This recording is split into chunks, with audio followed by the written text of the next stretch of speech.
Hi, guys. Welcome to the Curated Pages Podcast. Your place for curated reads, honest reviews, and thoughtful book talk. I'm Haley. And I'm Adria. Make sure to like, subscribe, and follow along to stay updated each week. Now, let's get into today's episode.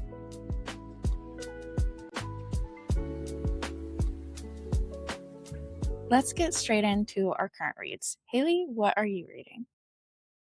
I am currently reading The 5-Star Weekend by Elin Hilderbrand. I'm not super far into it, but I've really been enjoying it so far. So a little bit about this book is a literary fiction. So I feel like I'm kind of in my literary fiction era right now, and I'm not mad about it. But a little bit about this book. After her husband tragically dies following a heated argument, their food blogger Hala Shaw decides to reboot her life by hosting a lavish 5-star weekend at her Nantucket home. She invites 4 best friends representing different chapters of her life. So she has like her childhood best friend, her college best friend, her best friend from like her 30s, and then a best friend from like her present. And what begins as an exquisitely curated beach getaway quickly unravels as each guest brings a little bit of hidden baggage. There's a PR scandal, a crumbling marriage, a health scare, and a shocking secret connected to Hollis's late husband. Over the course of the weekend, the women navigate drama, old flames, and hard truths, ultimately rediscovering the healing power of authentic female friendship and forgiveness. This is kind of like my second female friendship book in a row. And like it's good so far. I'm just getting into where they're all arriving for the weekend. So again, I'm not really far into it, but I'm liking it so far, and I want to read it before I watch the show because it's a Peacock show now. That sounds interesting that it's only over the course of a couple days, but like that much drama happens. So I don't know if it'd be Yeah. my type of read, but it definitely sounds fun and it definitely sounds like something you'd like. Yeah, like I said, I'm liking it so far, and I'm not even halfway, but I'm close to halfway. And I went in expecting, I guess, more of like a character-driven story, and it definitely is. Like, there's still like a lot of background on the characters, but there's also like a layer of mystery to it because each woman has something that's going on like beneath the surface, and not all of it's been revealed yet. So there's just like they're like hinting at these things that you don't know yet. And I feel like there's a lot of secrets that are going to be revealed. Like I said, I kind of feel like I'm in my literary fiction era right now. I don't know why, but that's what I'm gravitating towards right now is literary fiction, and I'm not mad about it. I'm really liking these more character focused stories that take their time like developing these people and their relationships. And yeah, I'm really excited to see where this one goes. All right, what are you currently reading? Because I feel like you went on like a spree with reading a bunch of books. So I'm curious what you're reading now. Yeah, since last time we've talked, I've probably read like 2 or 3 books. I'm starting this next one. It's, um, Emily Wilde's Encyclopedia of Faeries by Heather Fawcett. Um, this one follows a Cambridge professor named Emily Wilde, and she is good at many things. She's good at many things. She's the foremost expert on the study of fairies. She is a genius scholar and a meticulous researcher who is writing the world's first encyclopedia of fairy lore. But Emily Wilde is not good at people. She can never make small talk at a party or even get invited to one. And she prefers the company of her books, her dog Shadow, and the fairy folk to other people. She arrives in this hard scrabble village of Hraspik, I think is how you say the village name. Emily has no intention of befriending the gruff townsfolk, nor does she care to spend time with another new arrival, her dashing and insufferably handsome academic rival, Wendell Bamble, who manages to charm the townsfolk, get in the middle of Emily's research, and utterly confound and frustrate her. But as Emily gets closer and closer to uncovering the secrets of the hidden ones, the most elusive of all fairies, lurking in the shadowing forest outside the town, she also finds herself on the trail of another mystery. Who is Wendell Bamblebee? And what does he really want?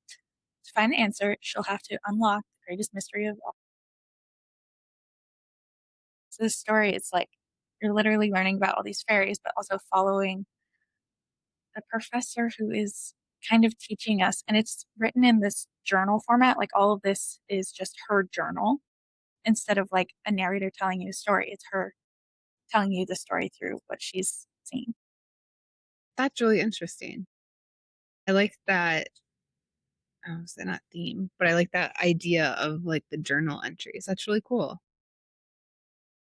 Yeah. So like instead of chapter names, it's just dates.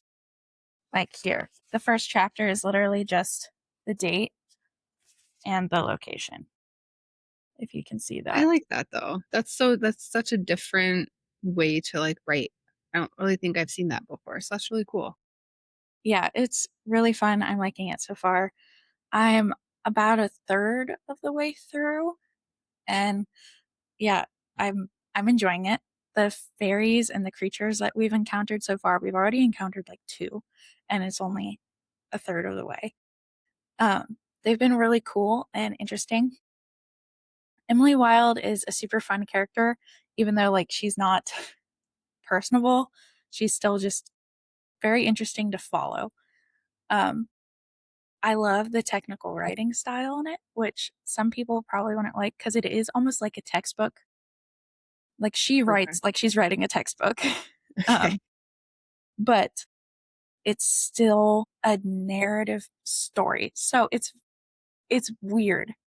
It's a weird style for the story, but it makes sense while you're reading it. Um, I think that Heather Fawcett did a really good job of getting Emily's tone of voice while she's writing to come through and show her characters through her writing and her journal. And I think it's a really cool way to write a book. So I'm enjoying it so far.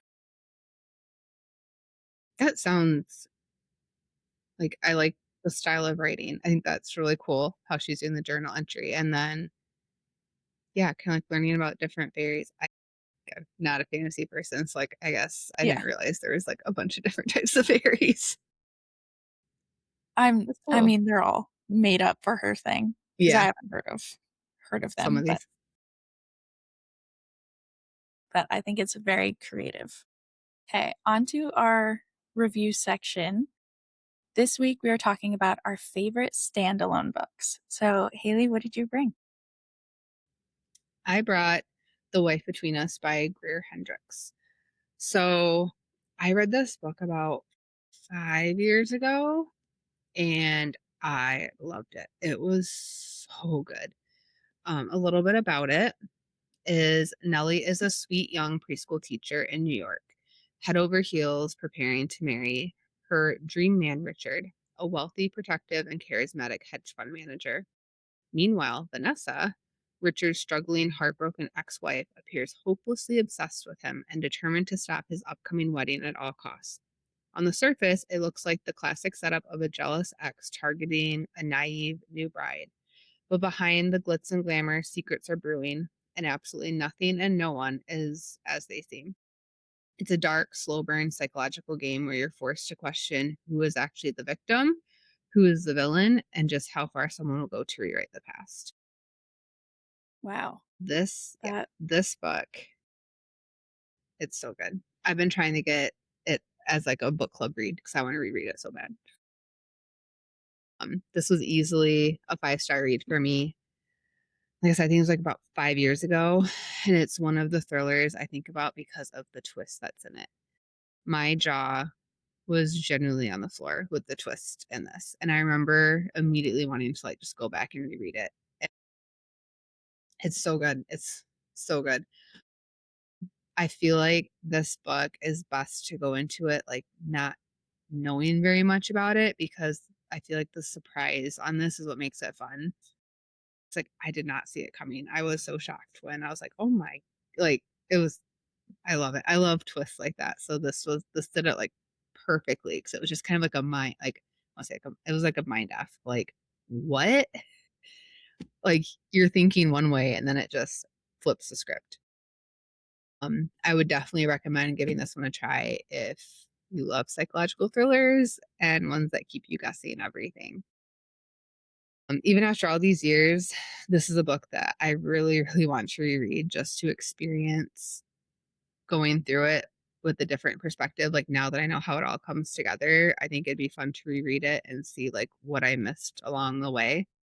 And I feel like that's always a good sign of a great thriller to me is when I want to like immediately go back and reread it. Yeah, it's really good. Yeah.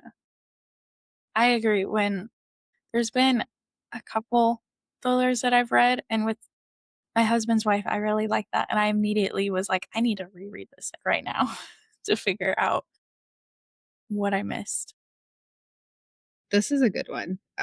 If you want like another kind of psychological thriller like that, that's not like super intense or anything, but has a good twist, this is a good one to try. Okay.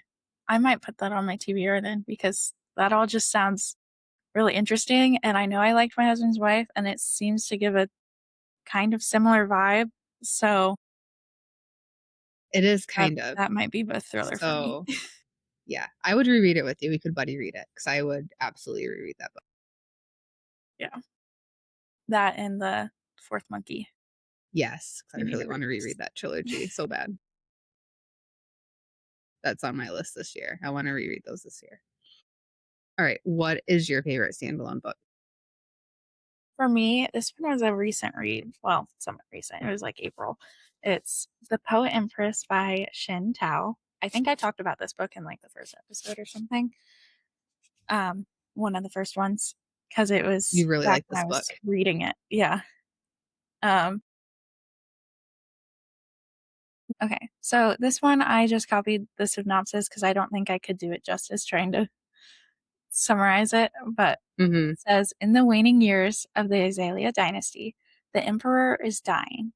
The land is consumed by famine, and poetry magic lost to all except the powerful. Wei Yin is desperate. After the fifth death of a sibling, with her family and village on the brink of starvation, she will do anything to save those she loves, even offer herself as a concubine to the cruel heir of the beautiful and brutal Azalea house. But in a twist of fate, the palace stands on the knife edge of civil war, and Wei trapped in its center, at the side of a violent prince. To survive, Wei must harden her heart, rely on her wit, and become dangerous herself, even if it means becoming a poet in a world where women are forbidden to read, and composing the most powerful spell of all, a ballad of death and love. So it's such a fascinating story, and I absolutely loved this book. I gave it 5 stars, but I genuinely wish I could have given it more, because like this one just captured me mentally and took me along the story. I was just fascinated by these characters because none of them are like purely good or purely bad. They're all kind of on the line of, well, there's a few that are pretty bad, actually, but all of like the good characters are still morally questionable. So it's a very interesting and complex story. Um, the story was very beautifully written. Like I said, the characters were so complex. I loved how we learned to love that really cruel, mean prince, Taryn, but we also hate him at the same time. So we're learning about his past. So in a weird way, you start to love him and care about him, but you hate him at the same time because he is such a horrible person.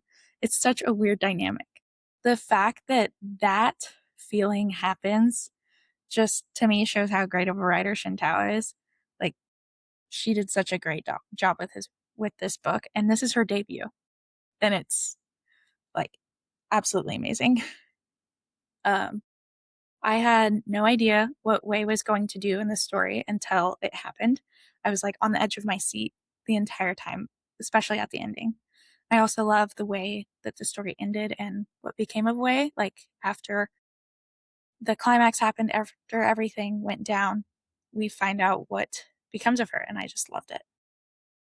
I've always felt like that, like even in movies and books, it just shows how well like the author is, how well the actor is when there's a character that you are supposed to hate, but you end up just like or like you just hate them so much. It just shows how well written it is to like it has to be good to make you like hate someone that much or like then care about them. So like that's amazing. Is this more of a fantasy book or is it more of like a literary fiction? Well, it's kind of like a literary fiction with some fantasy elements to it, but Okay. it's definitely more like character study. Like it's definitely a fantasy, but it's got some literary fiction elements to it. Cause like I don't really get fan like from that description, like I don't get a ton of like I mean poetry magic, but besides that, like it just I don't know, it didn't sound super like fantasy, but it sounds good. You've talked about it a couple Yeah, times to me and it oh like I I have. just know how much you love this book. It's so good. It's so good. So, moving on to our discussion section, we are talking about standalones, what makes a good standalone, things like that. So, I guess I'll start us off with our first question. So, do you naturally gravitate towards standalones or towards series? I think I naturally gravitate more towards standalones. I think I don't read too many series. There's a handful of series like I read Harry Potter. I read my Fourth Monkey trilogy. Now I'm reading Dungeon Crawler Carl, that series. I'm trying to think of like more series off the top of my head and I can't. So I really feel like I go more towards standalones. What about you? Do you more go towards series or standalones? I think I'm the opposite. I go with series. I just dive into series constantly. Like I'm literally surrounded by series. Dungeon Crawler Carl, I redid my Mm-hmm. bookshelves to display it more, but I I realized that my head's noticed. covering it, so I'm gonna swap these two shelves because I want Dungeon Crawler Carl to be seen. Um, yeah, I don't really read standalones. It's pretty rare for me to read a standalone. I don't know why I gravitate towards series, but I definitely do. Probably just like getting lost in that world and learn like being able to love on these characters for longer than just one book. That kind of goes into our next question. Is there anything a standalone can do better than a series? So for me, I think that standalones, when you want a quick story and you aren't a huge fan of like fluff in a story, I think standalones are great for that. Because with series, you get all these huge books or a long series, and it feels like some of the scenes are just kind of there. Like they're supposed to be, like they feel like they're meant to be there, but at the same time, it's just a lot. However, with a standalone, you can't do that. It has to be very tight. And I feel like that's something that standalones do really well. Yeah, Um, I what about you? I think for me, I like just like the emotional like payout at the end. Like there's no waiting for another book. The ending's the ending. Um so yeah, you're not waiting for another story. There's a resolution or conclusion to the story. You're not, well, now I gotta read however many more books to figure out like what's gonna happen. Like you figure out what happens, or you have the books that have like the vague ending that's like you decide kind of how to interpret this, how it ends. I get so mad at books like that. But I feel like there's just that emotional payout at the end of standalones. Like I can now set this book aside. I don't have to like wonder what's going to happen next. Like it's done. Yeah. I feel like there's also a problem with series is that if there's high stakes, like you're worried that a character is going to die, but there's more books in the series, you know they're not going to die. However, with the standalone, they could totally die at the end and you have no idea. Like Dungeon Crawler Carl, Yeah. book four, I there were was, so many times, or like all the books, there's so many times where I'm like, oh my gosh, is he going to die? But then I'm like, no, he's not. There's like yeah. four more books That's how at I felt in the least. third one.